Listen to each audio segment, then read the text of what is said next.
हाय, आपके साथ मैं हूँ Surabhi Sharma. India TV YouTube channel subscribe करिए, बेल आइकन दबाएं। नमस्कार, मैं हूं सौरभ शर्मा। आज सोशल मीडिया की दुनिया में दिन भर एक नाम जबरदस्त तरीके से ट्रेंड हुआ। कांग्रेस से बीजेपी में आए जितिन प्रसाद के नाम को ट्विटर पर हिंदी में 46,000 से ज्यादा बार ट्वीट किया गया। अंग्रेजी में ये नंबर्स 20,000 से ज्यादा रहे। और जब हमने विश्लेषण किया तो पता चला कि किन किन इलाकों में ये नाम ट्रेंड हुआ। उत्तर प्रदेश में गूगल ट्रेंड्स के आंकड़े बताते हैं कि दोपहर 1 बजे से ही लोग जितिन प्रसाद को सर्च कर रहे थे। बरेली, बहराइच, बनारस, कानपुर, लखनऊ, आप कोई भी लोकेशन ले लीजिए, जितिन का सर्च इंटरेस्ट हर जगह बढ़ा हुआ था।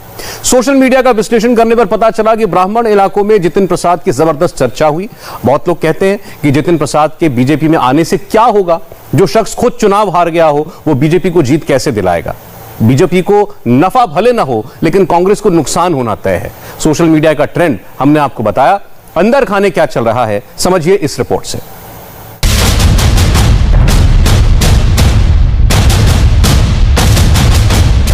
मिशन उत्तर प्रदेश 2022 का पहला ट्रेलर 9 जून को लॉन्च कर दिया गया है। यूपी में कास्ट और धर्म का इक्वेशन अभी से सेट होने लगा है। तो क्या कांग्रेस में ब्राह्मणों के बिग स्विच रहे जितिन प्रसाद की बीजेपी में एंट्री से 2022 में यूपी से कांग्रेस की एग्जिट एक बार फिर कंफर्म हो गई है। यूपी में कांग्रेस जितिन प्रसाद और ब्राह्मण वोट बैंक के सहारे थी, लेकिन प्रियंका और राहुल उन्हें भी संभाल कर नहीं रख पाए। पहले लाइट, कैमरा और डायलॉग वाली एंट्री, फिर जेपी नड्डा से मुलाकात, फिर अमित शाह से सीक्रेट बात। मैसेज क्लियर है, बीजेपी के टारगेट पर हैं उत्तर प्रदेश के ब्राह्मण वोटर्स। जितिन प्रसाद ने बुधवार को एक नहीं कई बड़े हिंट दिए। पहला बड़ा हिंट मोदी और बीजेपी को लेकर था। सवाल ये नहीं है आज कि मैं किस दल को छोड़ के आ रहा हूं, मगर सवाल ये है कि किस दल में जा रहा हूं और क्यों जा रहा हूं। ये मैंने पिछले कुछ वर्षों से 8-10 सालों से महसूस किया है अपने अनुभव में, राजनीतिक जीवन में, लोगों से मिलके भ्रमण करके देश भर में, कि अगर आज कोई इस देश में असली माने में कोई राजनीतिक दल है जो संस्थागत इंस्टीट्यूशनल दल है, वो भारतीय जनता पार्टी है। बाकी दल तो व्यक्ति विशेष और क्षेत्र के हो गए। अगर आज इस देश हित में कोई दल और कोई नेता सबसे उपयुक्त और मजबूती के साथ खड़ा है देश हित में, तो भारतीय जनता पार्टी और प्रधानमंत्री नरेंद्र मोदी जी हैं। योगी आदित्यनाथ का यह ट्वीट सिर्फ औपचारिकता नहीं है, एक इशारा है। आज से लेकर यूपी चुनाव आने तक हर रोज नए नए टर्न आएंगे, नए नए पॉलिटिकल ट्विस्ट आएंगे। सबसे बड़ा झटका कांग्रेस को लगेगा, जितिन प्रसाद ने खुले में कह दिया है। जिस दल में मैं था, मुझे ये महसूस होने लगा कि हम लोग राजनीति में हैं और राजनीति एक माध्यम है, दल भी माध्यम है। अगर आप अपने लोगों के हितों की रक्षा नहीं कर सकते, उनके लिए काम नहीं आ सकते, तो आपका राजनीति और दल से में रहने में क्या औचित्य है।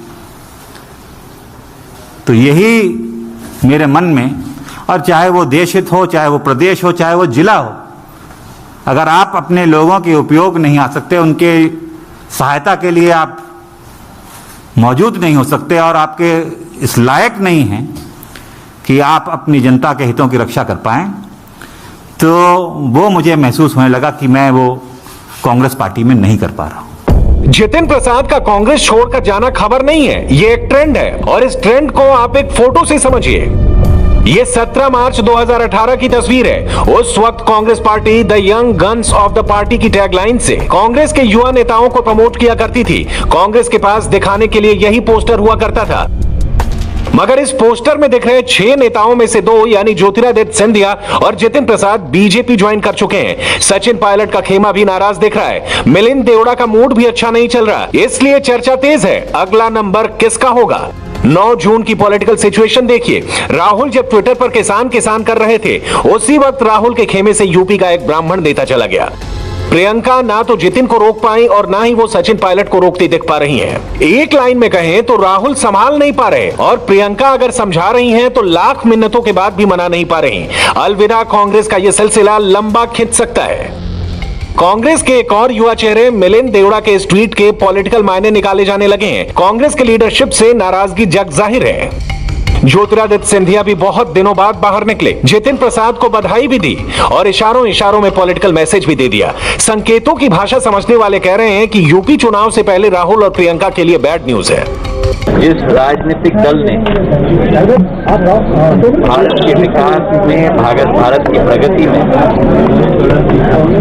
एक नया भारत लिखा है, प्रधानमंत्री नरेंद्र मोदी जी के नेतृत्व में, हमारे राष्ट्रीय अध्यक्ष जेपी नड्डा जी के नेतृत्व में, हमारे गृह मंत्री अमित शाह जी के नेतृत्व में, उस भारतीय जनता पार्टी में जितिन प्रसाद जी का तहे दिल से, आत्मा की गहराइयों से मैं स्वागत करता हूं और मुझे विश्वास है कि आने वाले समय में इस भारतीय जनता पार्टी का कमल का फूल का झंडा को पूर्ण रूप से आगे करने में उनका पूरा योगदान है। जितिन प्रसाद की एंट्री से यूपी चुनाव में बीजेपी को कितना फायदा होगा ये वक्त बताएगा, लेकिन इतना तय है कि जितिन की एग्जिट से कांग्रेस और राहुल को झटका लगेगा।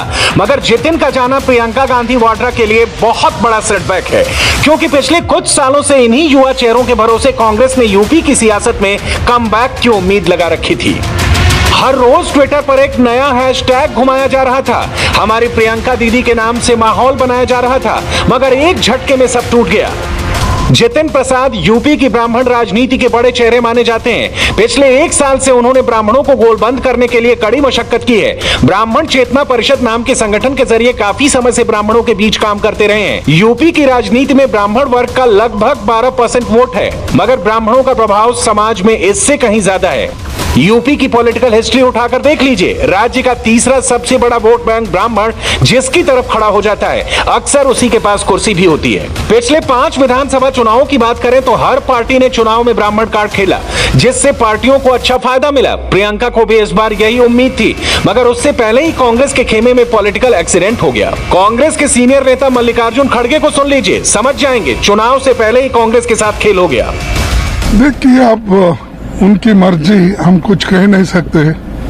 उनको भी यहाँ भी भविष्य था, अब पार्टी के जनरल सेक्रेटरी भी थे, लेकिन ये जाना अच्छा नहीं था, क्योंकि उनके पिताजी भी कांग्रेस में पहले से थे। रहते हुए भी आज ऐसा डिसीजन लिया, ये अनफॉर्चुनेट।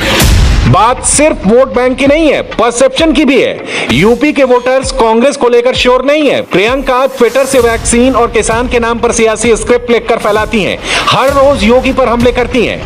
और दूसरी तरफ उत्तर प्रदेश कांग्रेस कमेटी के अध्यक्ष अजय कुमार लल्लू कैमरे पर आकर जितिन प्रसाद के कैरेक्टर पर सवाल उठाते हैं। जितिन प्रसाद जी को मान सम्मान कांग्रेस पार्टी ने, उनकी पहचान बना, उनको सांसद बनाया, 2 बार केंद्रीय मंत्री बनाया, 2017 में उनको विधानसभा का प्रत्याशी भी बनाया, 2019 में भी कांग्रेस पार्टी ने टिकट दिया, अभी बंगाल का प्रभारी भी बनाया। इतना मान सम्मान देने के बाद भी अगर कोई नेता पार्टी के साथ वफादारी न करे तो विश्वासघात नहीं तो और क्या है। मैं समझता हूँ किसी के आने जाने से कोई फर्क नहीं पड़ता।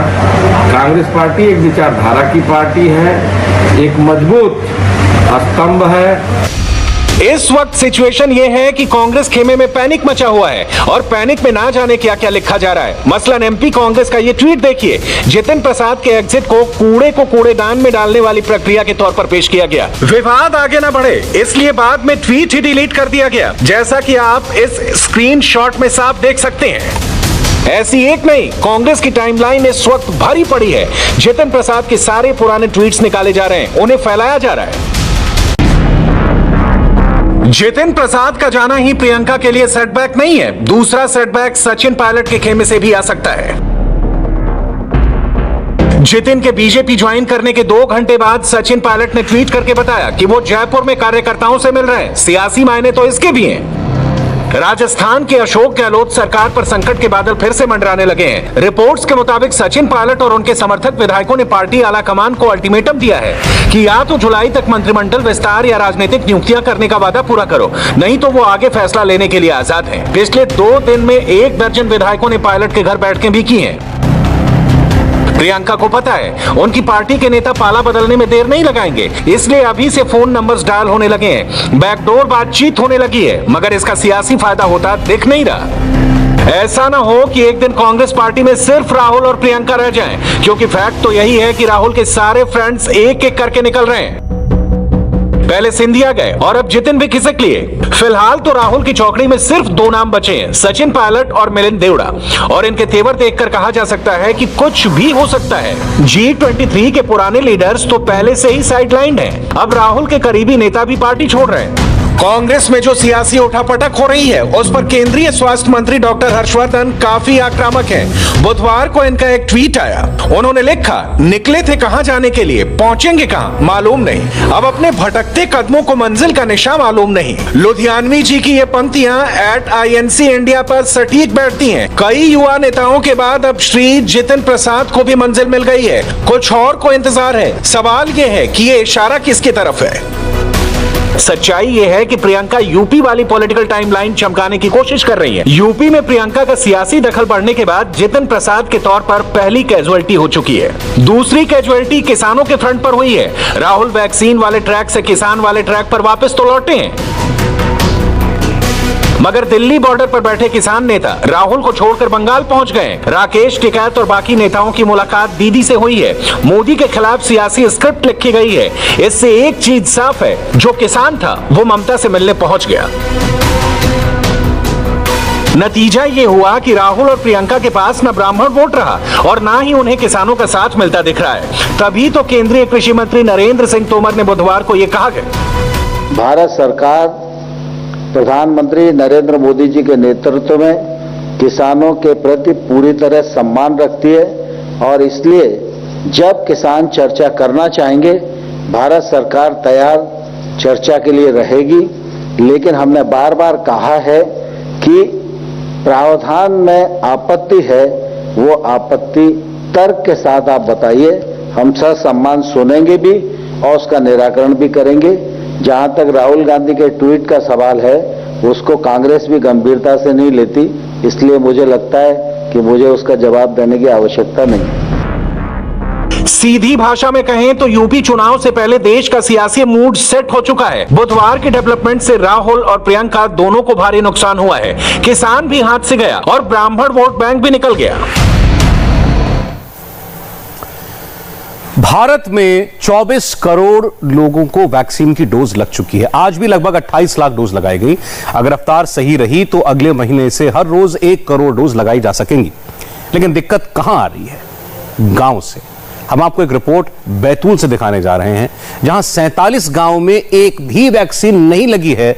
और एक रिपोर्ट यूपी से भी देखेंगे हम, कैसे मोबाइल और सोशल मीडिया के जरिए अफवाह गांव गांव तक पहुंच रही है, गरीब लोगों तक पहुंच रही है। अब इनको अफवाहों से आज ही बचाना होगा, वरना जिंदगी बचाना मुश्किल होगा।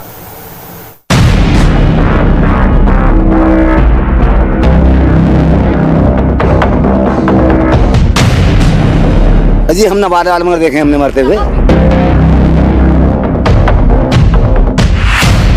लगवा के कागरा गंगा भैया साथ साथ था हमारे साथ। टीका लगवाया, जब कुछ बीमारी ना था।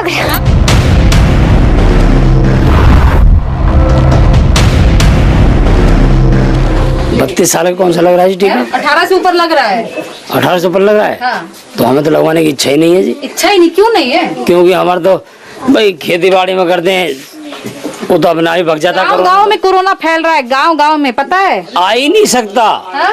क्यों? यहाँ कोई वो लगा है क्या बाहर? यहाँ कोरोना लगा है जो कोरोना नहीं आ सकता। मैडम जी मैं आपको बताऊँ, यहाँ पे कोरोना आ ही नहीं सकता। ये आपसे किसने कहा? मैं अभी शहर से आई हूँ, अगर मुझे होगा तो आपको हो जाएगा, तो फिर क्या करेंगे? मुझे होने का ही नहीं। क्यों नहीं होगा? क्योंकि मैं वैक्सीन सुबह रोज पी लेता हूँ। क्या पीते हैं? वैक्सीन। वैक्सीन लगती है, वैक्सीन पीनी नहीं। वैक्सीन सुबह पी लेता हूँ मैं, बस। अरे अल्कोहल से भी कोई कोरोना नहीं बचता है, ये आप गांठ बांध लीजिए बात को। अफवाह वायरस का सबसे लेटेस्ट और यूनिक वर्जन सुना आपने? एक और वर्जन सुनिए, फिर आगे की बात करेंगे। ये है सैंपल नंबर 2। टीका लगवाया कोरोना का? नहीं। क्यों? नहीं है कोई हमारे यहाँ बीमारी नहीं, ना कोई मरा आज तक। नहीं, पर कोरोना तो फैला हुआ है ना, किसी को भी हमारे इलाके में नहीं है जी। लेकिन यहाँ से कोई बाहर से आएगा कोरोना फैल जाएगा। बाहर के मर आ रहे हैं 50 से 100 मर के। तो वो भी तो निकल रहे हैं ना यहाँ से, तो फिर बाहर से आ रहे हैं निकल गए। हाँ। हमारे गांव में आज तक नहीं सीजा कोई भी। कोरोना से टीका बचाता है। हाँ बचाता, आप मानता हूँ तुम्हारी बात। जो तो लगवा लेंगे तो कोई नुकसान थोड़ी ना, बल्कि उम्र बचेगी ही जान। नहीं। अच्छा, अब सर प्रशासन ने कहा कि राशन नहीं मिलेगा, वो मंजूर है? मत मिलो। हमें राशन 2 किलो मिलता है, हमें 2 प्राणियों को। 25 किलो राशन मिलता है ना? नहीं, तो वो अब नहीं मिलेगा तो क्या करेंगे? कुछ नहीं करेंगे, जो आप खा रहे कमा रहे वही करेंगे, और क्या करेंगे। वैक्सीन नहीं लगवाना है। सुना आपने, भूखे मर जाएंगे लेकिन वैक्सीन नहीं लगवाएंगे। आप समझ सकते हैं कि अफवाह का वायरस दिमाग के भीतर कहां तक पहुंच चुका है। कई सैंपल मौजूद हैं, इन्हें सुनेंगे फिर पता चलेगा कि सरकार के वैक्सीनेशन प्रोग्राम के लिए यह अफवाह का वायरस कितना बड़ा चैलेंज है। अफवाह वायरस की तलाश में हमारी संवाददाता गोनिका अरोड़ा हापुड़ पहुंची। यहां के 2 गांव में, पुटगांव हापुड़ और शंकर टीला हापुड़। केंद्र सरकार और राज्य सरकारें लगातार ये कोशिश कर रही हैं कि वैक्सीनेशन के अभियान को बड़े स्तर पर चलाया जाए, और ऐसा किया भी जा रहा है ताकि हर कोई गांव-गांव तक वैक्सीन पहुंचाई जा सके, लोग जल्द से जल्द वैक्सीनेट हो पाए, ताकि कोरोना के संक्रमण का खतरा जो गांव तक भी पहुंच चुका है उससे गांव के लोगों को बचाया जा सके। लेकिन कई गांव अभी भी ऐसे हैं जो वैक्सीनेशन से अछूते हैं, क्योंकि वहां के लोग वैक्सीन लगवाना नहीं चाह रहे हैं। कई तरह की अफवाहें हैं जो लोगों के बीच में फैली हुई है, और वही अफवाहें लोगों के मन में अब डर पैदा करके बैठ चुकी हैं, जिसके कारण लोग वैक्सीन लगवाने से डर रहे हैं। ऐसी ही एक गांव की कहानी है उत्तर प्रदेश के, ये हापुड़ जिले में आता है, गढ़मुक्तेश्वर का गांव है ये पूठ गांव। गंगा के बिल्कुल नजदीक ये गांव है। 2 गांव ऐसे हैं, आसपास के ही गांव है, जहां पर लोग वैक्सीन नहीं लगवा रहे हैं। इन गांवों में अफवाह वायरस के कई वेरिएंट मिले, जिसमें एक वेरिएंट ये भी है। टीका लगवाया कोरोना का? नहीं, हमने लगवाया। हमारे में कोई परेशानी नहीं है। अरे परेशानी, कोरोना तो फैला है ना, वो तो कभी भी किसी को हो जाएगा। हमारे यहाँ पे नहीं है कोई भी। हाँ? हमारे कोई परेशानी हो जाएगा तो क्या करेंगे? नहीं, हमारे यहाँ गंगा मैया के धाम आता है, हमारे यहाँ कुछ नहीं होने का। गंगा क्या? गंगा मैया जी की। एक तो गंगा मैया तो पूरे देश में बह रही है। हमारे यहाँ पे नहीं होने का कुछ भी। हमारे यहाँ नहीं होने का कुछ। कोरोना, कल को कोरोना हो जाएगा, उसी से बचाने के लिए ये टीका है। ऑब्जेक्शन लगवा लेंगे, उसका जिम्मेदार कौन बनेगा? आप बनोगे जिम्मेदार? जो लगाने आ रहा है वो जिम्मेदार ही तो है। कोई नहीं बनता। संवाददाता गोनिका अरोड़ा वैक्सीनेशन क्यों जरूरी है समझाती रही हैं, लेकिन सब लॉजिक फेल। वैक्सीन लगाने गई टीम आई थी, टीम आई और चली गई, किसी ने वैक्सीन नहीं लगवाया है। गांव के प्रधान को नोटिस दे दिया गया है, लिहाजा हम गांव के प्रधान से मिले, जरा उन्हें सुनिए। देखिए, राशन बंद हो जाए, टीका नहीं लगवाना है। और भी जो लोग इस तरफ बैठे हैं, क्योंकि गांव के प्रधान को नोटिस जारी किया गया है, गांव के प्रधान भी इस वक्त यहाँ पर हैं, उनसे भी बात करेंगे कि क्या वजह है, क्यों यहाँ पर लोगों में इतना डर है। प्रधान जी इस वक्त यहाँ पर हैं। प्रधान जी, क्या नाम है आपका? कलवा नाम है जी। कलवा जी, आपकी उम्र क्या होगी? है 62 साल। 62 साल है। आपने टीका लगवाया कोरोना? नहीं लगवाया। क्यों? यहाँ तो डर रहे हैं ना लोग। हाँ, लेकिन आप तो प्रधान है, आप तो गांव के संचालक हैं। हाँ, आप बने हैं जी प्रधान। हाँ। अभी तक कुछ भी नहीं मिला, बस्ता भी नहीं मिला। हाँ। लेकिन टीकाकरण तो यहाँ पर हुआ था ना, आए थे टीका लगाने? एक दिन आई थी लेडीज। नहीं लगा, अभी नहीं लगा। तो क्यों नहीं लगवाया? कितने लोगों ने गाँव में लगवाया? यहाँ ना लगवाया, उन्होंने बेचारे खाली गए। किसी ने नहीं लगवाया। क्या करते हैं लोग, क्या भाग जाते हैं इधर उधर? सुना है भाग जाना। कहाँ जाते हैं? खेतों के आरे भाग जाओ। खेतों में भाग जाते हैं, घरों से, घरों को छोड़। प्रधान जी नए चुने गए हैं, अभी ऑफिशियल बस्ता नहीं मिला है, इसलिए एक्टिव नहीं है। लेकिन संवाददाता गोनिका अरोड़ा को सुनने के बाद उन्होंने वैक्सीन लगवाने की हामी भर दी और ये भी कहा कि पूरे गांव को लगवाएंगे। लेकिन ये होगा कैसे, इनको सुनिए, समझ में आ जाएगा। यहाँ पर एक चक्की पर लोग बैठे हैं, एक दुकान पर हैं। काका, क्या नाम है आपका? होराम है? क्या नाम है? हम तो बोलना नहीं आता है। नाम तो बता दीजिए। होराम। क्या उम्र है? उम्र है कोई 30 साल। 30 तो नहीं होगी। चलिए, टीका लगवाया आपने? ना।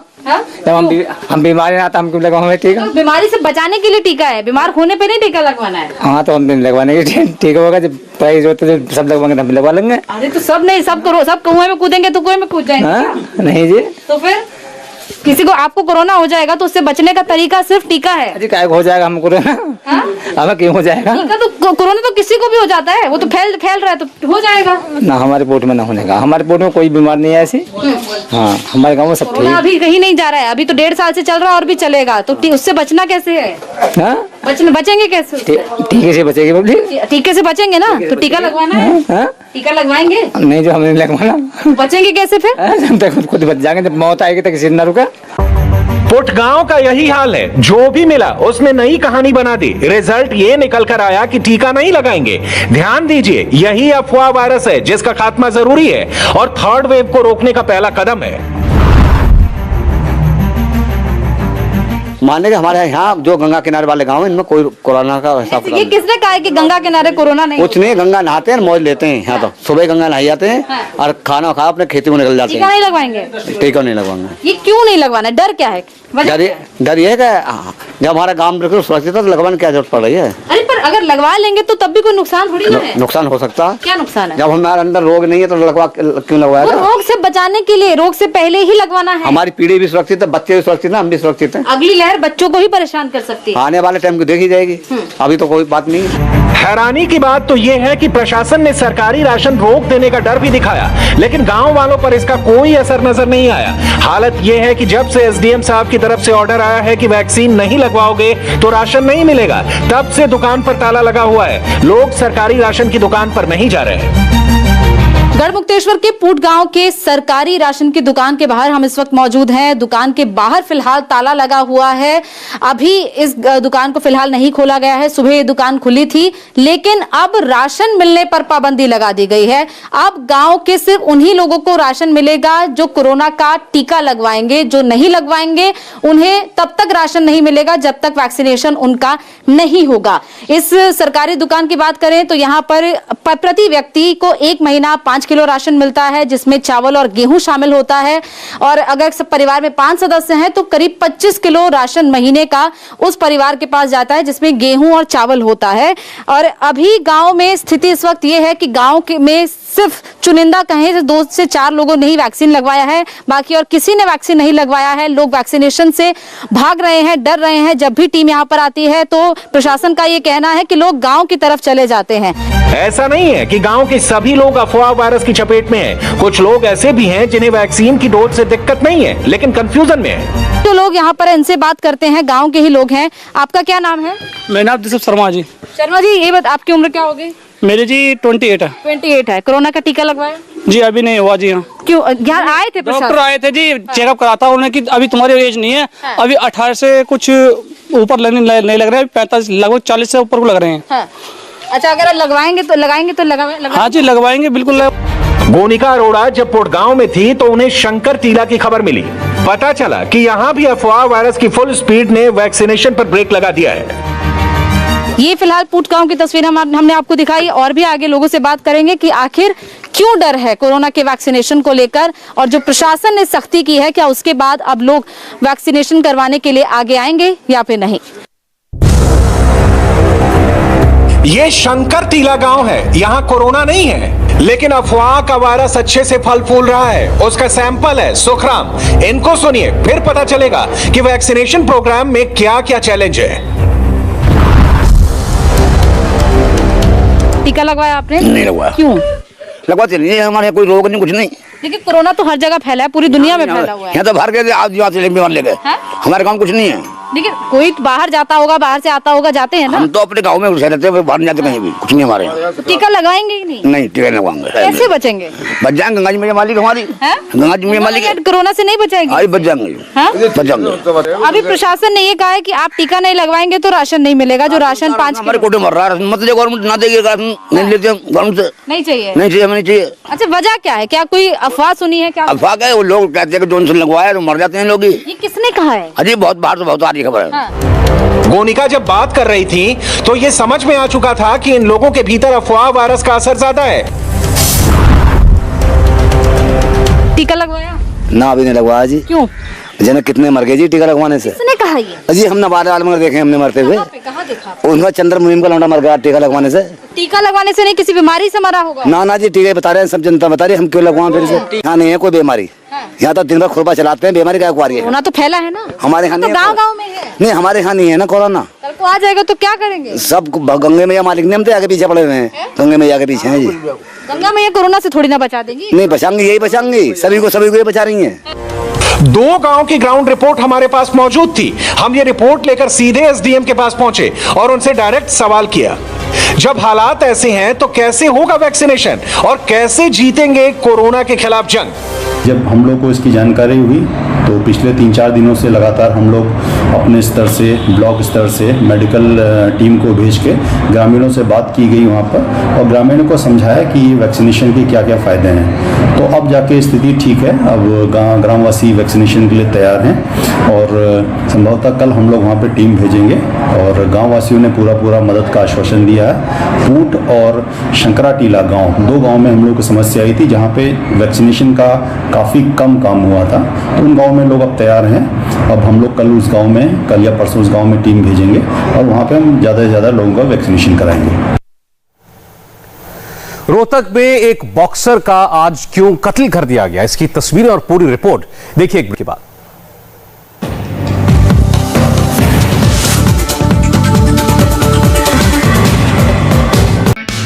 हाय, आई एम सुरभि शर्मा। खबरों से अपडेट रहने के लिए India TV YouTube channel subscribe करिए, साथ में बेल आइकन जरूर दबाएं। जुड़े रहें इंडिया टीवी के साथ।